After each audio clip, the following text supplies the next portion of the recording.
I am joined today by Laure Jackson. Hello, Anne. Hello, it is lovely to be here. Back off the back of your world tour. I tell you, it felt like it, but yeah. So, sensory health, occupational health, this is kind of stuff that's becoming more prevalent and knowledgeable in the world. I think we've got a way to go. I've loved how we've done some of that in the last little while with you. I think we've done more than 50 of these interviews now, which is brilliant. But why did you go from Jersey and fly all the way to America? And what's that got to do with sensory health? Yes, so many different facets to my journey over the way. But it was great to have a conference in a church, Rock Church, the World Outreach Centre. So I thought, oh, good on them for that. They've got a great name for what they do in reaching out. ISOM, International School of Ministry, so getting my degree in ministry. Next year, I'll get my master's in ministry and business, which will be lovely. But it's there while we were in the church. I have to speak about this first, actually, because while we were in the church, I was like, oh, they've got some of the things that I speak about in the Sensory Healthy Church program. Not everything, obviously, because we all have a way to go. But what was brilliant was that they have this big auditorium, this big church building, but either side of the church building, and it slopes upwards. So it's easier for people at the back to see, like a proper kind of cinema or show place, that kind of thing. But within this slant, as it was going up the hill, they had actually created big, what I call pods, which are enclosed spaces which were glass so that people could see out. And they did call it a family room. They called it a family space. So I've taken some photos of that, and they've given me permission that I can put them inside the Sensory Healthy Church program. But what they didn't have was swings or different seating options for people. So that would be the ultimate. So you could control the temperature, you could control the sound that was coming into it. Obviously, with it being double glazed, it was going to prevent, if the individuals in there were going to be making a fair amount of sound, that was going to help the rest of the congregation. And I thought, oh, it won't take much for it to be more inclusive or less exclusive than it is even at the moment. And they had a little baby room. They had a smaller room, again, glass, at least the glass frontage, so that the nursing mothers could see out, but and be connected. And then they had a bigger room next to it, and then those were part and parcel of the church building. And I thought, oh, this is good. It's better than what I've seen so far. And yeah, so that was encouraging. So a little bit of, yeah, just spreading the word about sensory health internationally, because we were from all nations: Vietnam, Madagascar, Australia, the US, Canada, UK. We were just all from everywhere, just coming together in worship, coming together to learn, coming together to acknowledge the work that we've put in, to studying the way that we have, and also sharing ideas of how we can share what we are doing around the world and support one another in whatever sphere we are working in and living in and breathing in. It must have been such what's the word? Encouragement, exciting just to be amongst people of similar minded kind of ideals of how do we include people who've got issues with sensory health, how do we integrate them into the church, but rather than you trying to talk to people who are struggling to understand that because that's part of what you do, because we don't really understand it well, you're in a room surrounded by people who, well, not only getting that, they're actually doing it themselves where they are. To a point, anyway. And then they were definitely open to thinking, what else? What can we do more? And that was one of the biggest issues. I had a conversation with BBC Radio Wales actually this week on my return, just looking at what are the mindsets that we need to shift? What are the things that we need to change? Because nobody wants anybody to be excluded. We just don't know what we don't know. So it's how can we incorporate that? How can we bring that into our spheres gently, but strategically, so that change can actually happen and we can bring as many people with us when we have conflicting needs, often within a church environment in particular. And how do we hold people together? Having worked in church, I can hear some people say, "Oh, yes, but that's a big church in America. Of course, they can afford to do those things. They've got infinite funding and budgets. They can do whatever they like," which isn't true anyway, but it can feel that way. How can you take some of what you saw over there, where they probably do have some more money for certain things that a smaller church in the UK perhaps doesn't, but for the small church in the UK or anywhere in the world, thinking we don't have access to double glazing, we can barely have a wall and a roof. What could we do? But what can you take from that and think, well, yes, but we can do this instead over here? Mm. Yeah, th things, simple things, even like it was just some sheeting. What do I mean by sheeting? Kind of like blinds, curtains that will dampen sound. Again, so you can just like good old IKEA, we can get those across, get those across the top. And if we weight them down, that really helps with sound.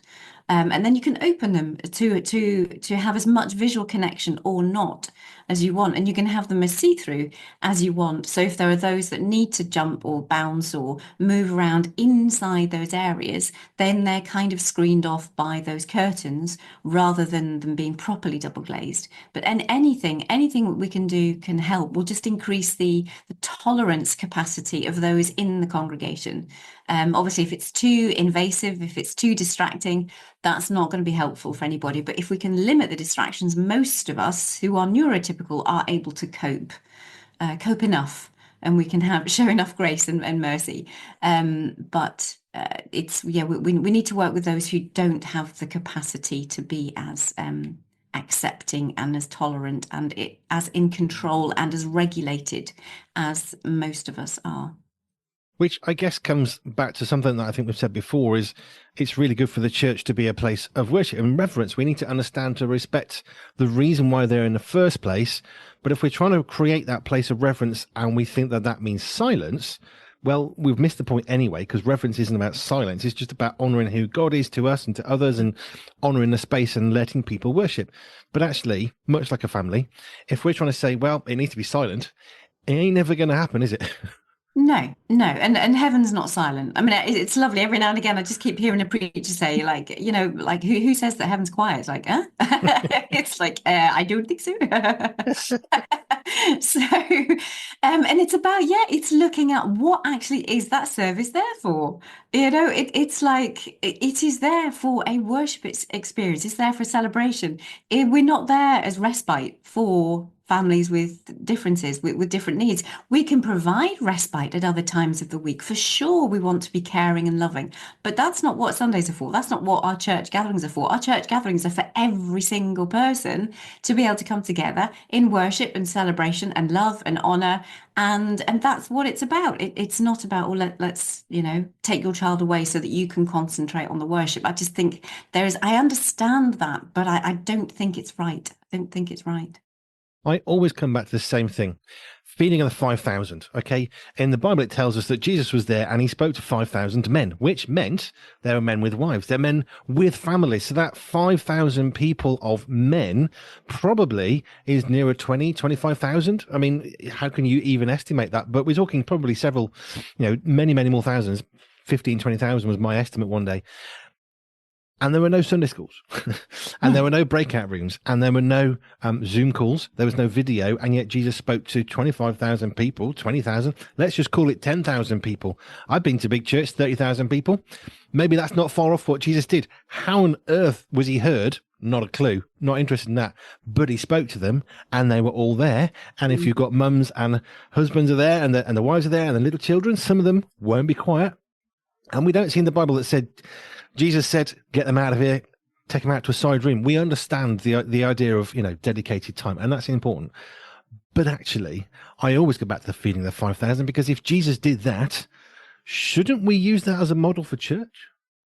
And I love the bit when he says, when the disciples are saying, what do we do with the children? He said, no, let the children come to me. And he then didn't turn around and say, right, okay, now you go and take the children away and give them a Sunday school. He's like, where is it? All of those occasions when the children were bringing their bread and their loaves and their fishes, or that they were coming with something and they were meeting Jesus, or that they were there in the conversations, or there was household salvation. It's just they're there. There was never one occasion when Jesus said, look, will you take the children away and you disciple them separately?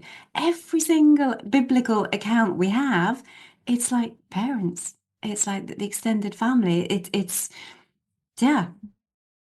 I suspect you and I have a bit of a bias. That bias may now be quite obvious. Um, I don't think I've ever been so it's just kind of like that. well, no, me neither. I tend to be quite careful, but I think this is the point. I think it's not political, and this is actually basic foundational stuff, and relating to sensory health, relating to inclusion of people who would struggle with noise. I mean, I've led services. I've worked full time in church. I've had people who are in their 80s and 90s saying we can't see the screen. It's too far away. We can't hear it, and I can't see it. And I'd say to them, move closer to the screen. Well, can't you make it much bigger? To a degree, yes. But if you've got a TV and you keep making the words bigger and bigger and bigger, do you know what's easier? Move forwards, because there's only so many words you can get on a screen. And actually, people who have got hard of hearing sitting at the back corner in a little alcove and they can't hear the service, turn it up. No, we can't. Why don't you move and sit nearer to a speaker? I don't like that seat. Well, which one do you want? And Yes. there does need to be a degree of using a little bit of logic of saying if you can't hear, move nearer to a speaker. If you can't see, move nearer to a screen. Or, dead simple, give somebody who is hard of vision, perhaps, a large print sheet, which we used to do for some people as well, so they could Mm. get involved in the singing because they couldn't see the screens, no matter how big we put it. And there are some simple things. That's just one that I would do. I would make sure if I knew there were old folk coming who couldn't see, or not necessarily old folk, there's an interesting little stigma. Mm. Doesn't have to be old to struggle with your sight or your hearing, but I give them a big blown up version of the stuff, and it was like a little book. Oh, it's a bit of money. So who cares? Now they're engaging in a service. Isn't that the point? And I think when you've got your team, because we've got at the moment, most of our church model, our church ways of doing things, you've got a team going here, you've got a team going there for this age, this, that, and the other. Everybody's split. And if you just thought, if you had all of those team members all together helping to support someone who might be able to, regardless of age, what their vision's like or what their hearing's like or where they need to move, you use those people who have a heart for service, which is beautiful, but actually you combine all of those capacities and strengths and skills into bringing people together, including people, and boy, you have an amazing time together. That's the beauty of it. And actually, everybody only needs to do something for 5 minutes, rather than you've got loads of different teams doing lots of things and taking hours to prepare just for one service. But actually, just bring it all together, and it's a lot less work for everybody. But it's something together and something really powerful. Definitely revealing some of my biases on how churches should be run, because that's exactly what I would do. I would get rid of all the little groups and we'd have one big thing going on. It's easier for everybody. Let me go one step further. I think a lot of what goes on in organized, traditional, structured church services is really exhausting. And I think there is a much easier way to engage with many more people, much more easily, much cheaper, by the way, and with less resources of people and stuff, and actually an easier outcome. Coming back to sensory health, because definitely gone on a very good tangent, but how do we help people who are thinking, yeah, that's great, but I don't know what to do? How do I engage? I've got a 15-year-old person who comes into our church with his parents. He screams and shouts. He can't cope. Isn't it just better get him out of the church? We'll set them a sheet to go home with, and they can do that, and then it's easier for everybody else. Pretty common situation, I would think, and I've certainly seen that, and I've stepped in to prevent that. But how do you help churches engage with that 15-year-old who is struggling with their sensory health, and the lights are too bright and they're flickering because that LED thing is clicking away in the background? It's driving the nuts, and me too. And the sound is booming because that speaker's broken and crackling. And well, any normal sane person would be going completely mad, but somebody who's got sensory health and sensitivity to those things, it's going to be on a different level of uncoping. So how do we engage well with families and with churches to say there are some really easy things you can do? Yeah. Please, please, please, more than anything, go to sensoryhealthychurch.com and get the free resource. That is a 3 hours, anything that you need, we can connect through that. But a questionnaire is the simplest thing that I know, or something on the website where someone can actually fill in a form before they come to a church, or that there is a questionnaire that you send out, or it's something that a family takes with them where they have highlighted. I have environmental adaptation forms people could fill in. There are questionnaires where we literally go through every single sense to help people who know that they're bothered, but they might not know specifically what to say. Hmm. So I take them through things to consider, and then they write that down and think, well, actually, yeah, it's the LED lights that are bothering me, but normal lights are fine. So you be really, really specific, and then you can go to the church, and that's what if when you have pastors in a church, that's their job to be pastoral. There are loads of other people who might be evangelists, and they might not. That's not their thing. Don't go to the evangelist if you want to have somebody to listen to your needs. But we have pastors in the church. That's most of our eldership should have, pastors, and that's what we call most of our church leaders anyway. Whether they do actually have the pastoral gift, I suppose, is another thing. But there will be people within the church that have that pastoral gift and that want to take time to listen. So if you have things written down that just describe, it's not judgmental. It's just describing these are the things that I find hard. All these things that I might find hard. Can we just check if what is going on in your church? Or in the church that I go to, I've noticed I've been there for years now, and actually it's this, and this that I struggle with. And then you can have that conversation. All those things that you were drawing out about whereabouts even that you sit. How close are you? What are the little things like having large print, something like that? What are those things that are going to make a difference? I remember reading one time, actually read this. It wasn't a video or anything. It was a proper written blog, and it was a pastor who talked about some of the complaints they had on any given Sunday morning. The music was far too loud. The music was far too quiet. The songs were far too fast. The songs were far too slow. That person spoke far too fast. They spoke far too slow. The sermon was far too long. The sermon was far too short. And these opposites were on the same day. Not all of them at the same time. But this is the point. There's no point in going to the person who's preached or led the worship or been doing the prayers and saying it's too fast, too slow, too loud, too quiet, because you know what? I can promise you somebody else in the room will disagree with that. However, it is worth going to saying, I was really struggling with what was going on. Can you help me engage more with what's going on in this church? Here's a quick example. The Book of Common Prayer. If you go to a Church of England church in the UK, many of them still would have a Book of Common Prayer service. What do I mean by that? It's literally a book. You open the book and it tells you what you're supposed to say because you're speaking together, or the person at the front is speaking something and you repeat back the next line. So you have a book and it guides you through. Now, the really sensible churches will say, right, let's move to page 17. Let's go to page 4, because you jump around the book quite a lot.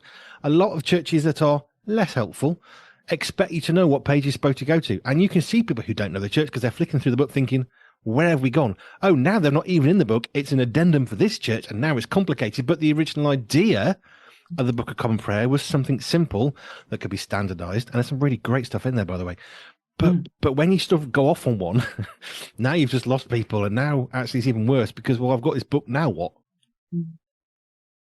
So how do we engage with churches better? I think there's two strands which we always come back to, don't we? There's one of the person who's struggling needs to know how to come to the church and actually have the confidence, and the people in the church need to know they already know they're struggling with that 15-year-old child who can't be quiet. They're already in a place of defensiveness because people generally attack them. Well, can't you just shut him up, or let me take you outside? These things are not helpful. So how do we help how do I word this carefully? How do we help the helpful people in church who are less helpful because they just want to remove the problem?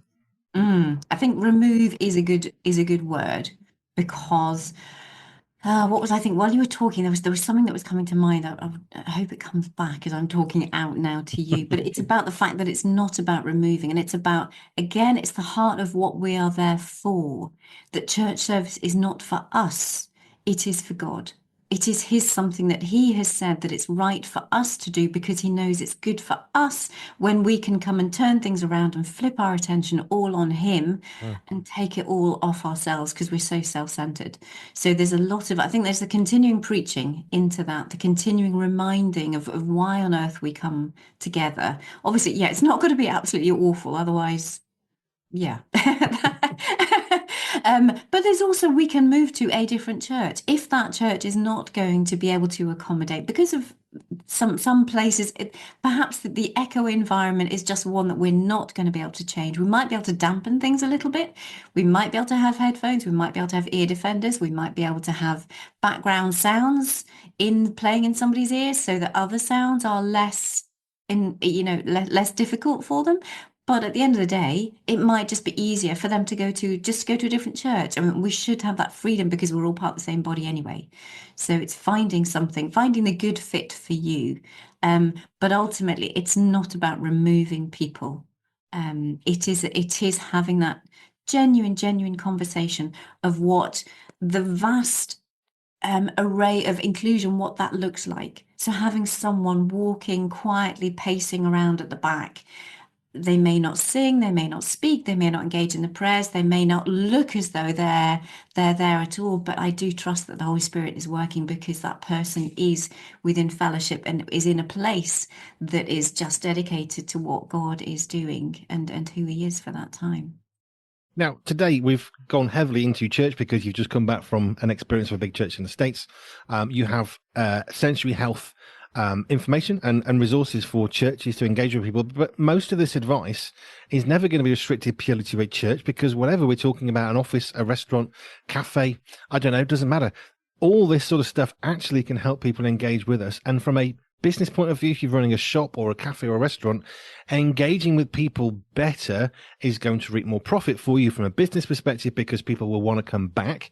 And if they've found a place that their 15-year-old who shouts, actually, there's something to help them, they'll bring their friends who I guarantee they're going to have. And in the context of a church, okay, it's not about making money, but it is about including people who can come and worship God, which is the whole point of having a church service on a Sunday morning, or at least it should be. Mm. If people want to know more about this, the Sanctuary Healthy Church, what is it they actually have to do? Because again, I see both sides of this, and they'll be thinking, yeah, but how much it's going to cost? What we've got to do? How complicated it's going to be? How many committees do we got to have? Are we really going to help anybody? Is there any point, any value? What we're going to actually achieve?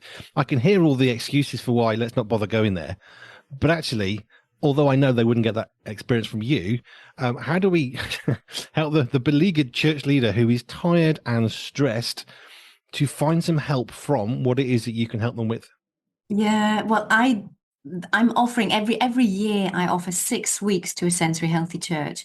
Now that can be just an open time where any church leader, any church member can come and join with me for 6 weeks in the year. There is the free program, that's a 3 hour video program that people can access.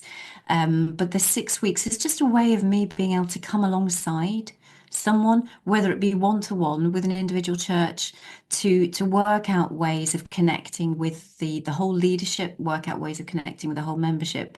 And then that's just an ongoing every 6 weeks, every year.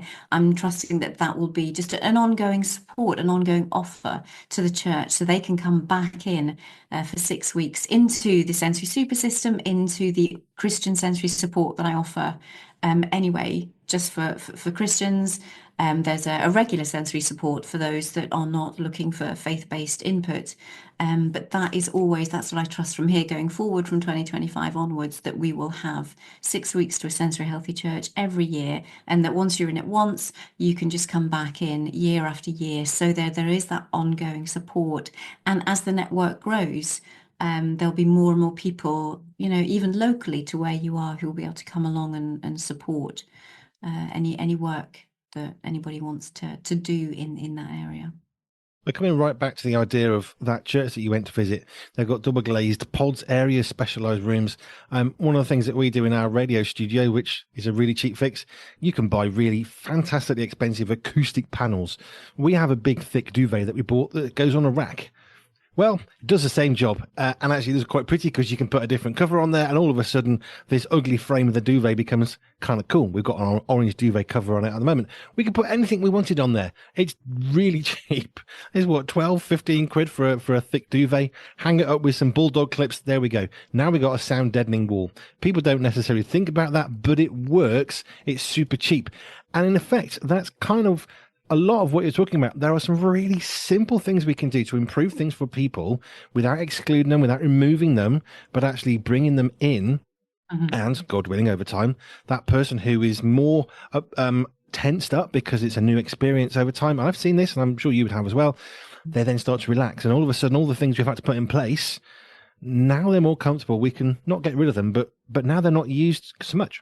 Yeah, you can just ease off, and that's the thing. But you ease off when they're ready. You have things available that don't cost the earth, obviously, and then you just, yeah, when they don't need them. It's nice if they can go and access things if they need to, but when they don't need to, they will relax into it, because that's exactly what happens. Yeah, things just ease off a bit, and then yeah, life is so much easier for them and for everyone else around them too. Which is surely the goal of church. I mean, of all the things that we're involved in, the one thing that we should be working to make people feel as though they really are valued and really are important is in a church situation where we've already realized that we are valuable to God, and so is everybody else. Yeah, yeah. I mean, I love church. I love going to church. I'm very conscious that I don't think we're there yet for everybody. I don't think everybody's feeling that, but at least it's nice to know that, yeah, we are doing something right. There's just more. And as we said, and I keep on saying this, there's always something we can do. And if we each do the little thing that we can do, and all of us do lots of little things that we can do, all of a sudden we're doing an awful lot more, perhaps with less committees, with less group think, but more, how can I serve somebody? How can I make their life better? Holding a door open for somebody who's in a wheelchair, it's not exactly complicated. It doesn't take much of an effort. And all of a sudden, you've just made this room more accessible to them.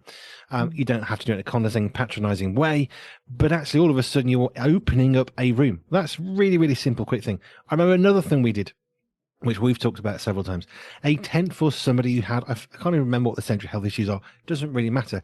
We had a tent. They had big ear defenders. If it got too much, the ear defenders got on. If it got too much more, they'd go and sit in the tent in a slight ante-room. Was it a £5 pop-up tent or something? Cost virtually nothing. And eventually their need for the air defenders in the tent diminished to the point we put it out every week thinking, what's the point? We did because we love them. They could have a bad day. They want a tent. But actually the air defenders were rarely used to the point they were basically never used. And the tent just sat there almost gathering dust. Not pointless though. No, no. And to have that there is, and then also because you never know who else might come in. And we want our churches to be, people are being added daily to the church. That's our biblical example. And it's like, well, that's when we show we have that available for people, and that at least they think, oh, yeah, okay, that they might accommodate something different. You might not need a pop-up blackout tent, but actually you might want to be able to sit on something else and just have a little bit of movement, or whatever your thing is. And it just shows that there is an openness to looking at doing things differently. And therefore, yeah, stress really reduces when you feel as though you're even partly going to be understood. There is a sense of relaxation and calm and hope that comes into somebody's nervous system, literally in their nervous system. And then they are less sensitive to sensory issues. So it's a win-win. Not the conversation I thought we'd have today, but brilliant all the same. I don't have lots of plans for these. People who know me well, I make lots of plans. Interviews, not so much. We go wherever it goes, and it makes it more fun. And thank you. If people are interested in the Century Healthy Church, you're talking about this 6-week program. Is that gone or is that in the future? That is March. So we're going to have 4 weeks in March and then 2 weeks in September. So we think that's going to be the yearly plan. So every March we'll take 4 weeks to look, and then we have time to go away in your churches, try things, and then halfway again. So kind of like halfway through the year, there'll be 2 touch points to be able to come back, because everybody's going to be coming into learning about sensory health and the different things that they can do at different times of the year. So it's nice if we can have like 2 touch points throughout the year, concentrating in March, getting folks ready for Easter so that we can have a really amazing celebration for everything that Easter means in the Christian world. And then in September, heading towards Christmas. So our two biggest events, hopefully a little bit not too close to either Easter or Christmas, but enough to make a concentrated effort to think, right, what can we do in these next few weeks? And we just focus for a few weeks at a time. Fab. And I love that if people have missed one thing, there's another one coming, and another one, and another one. So if you've missed one, don't worry, there'll be another one around the corner, sort of, so to speak. And thank you. If people want to know more about you, go to pure247radio.org/ALJ, pure247radio.org/ALJ. And Laure Jackson, thank you kindly. Thank you.